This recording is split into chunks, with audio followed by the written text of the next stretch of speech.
రోజుకి ఒక 4, 5 సార్లు అమ్మవారి గుడిని చూస్తూ ఉంటాను. 4, 5 సార్లు అమ్మవారిని కూడా చూస్తూ ఉంటాను. కానీ వెళ్ళాలంటే మాత్రం టైం కుదరదు. అది ఎందుకు అంటే నేను గట్టిగా నమ్ముతాను, అమ్మవారు పిలిస్తే తప్ప మనం వెళ్ళి దర్శించుకోలేమని. ఈరోజు అమ్మవారి నుండి పిలుపు వచ్చింది. అట్లా అమ్మవారి నుండి పిలుపు రాగానే వెంటనే దర్శించుకోవడానికి వెళ్ళాం అనమాట. ముందుగా మీ అందరికీ ఉగాది శుభాకాంక్షలు. పిలుపు రావడం అంటే అదే ఉగాది కదా, ఇంటి దగ్గర ఉన్నాం కదా అని పిల్లల్ని తీసుకొని అమ్మవారి గుడికి వెళ్ళిన అనమాట. అమ్మవారి గుడి పక్కనే నాగులమ్మ విగ్రహం ఉంటుంది. కొబ్బరికాయ కొట్టాలంటే అక్కడే కొట్టాలి. ఈ వీడియో క్లిప్ నా బిడ్డ తీసిందనమాట.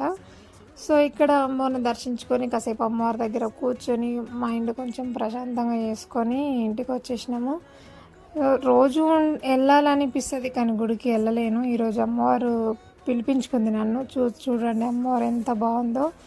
అట్లా అమ్మవారిని దర్శించుకొని కాసేపు అక్కడ కూర్చొని బయటికి వస్తే అక్కడ బయట ఉగాది పచ్చడి ప్రసాదం 2 ఇస్తున్నారు.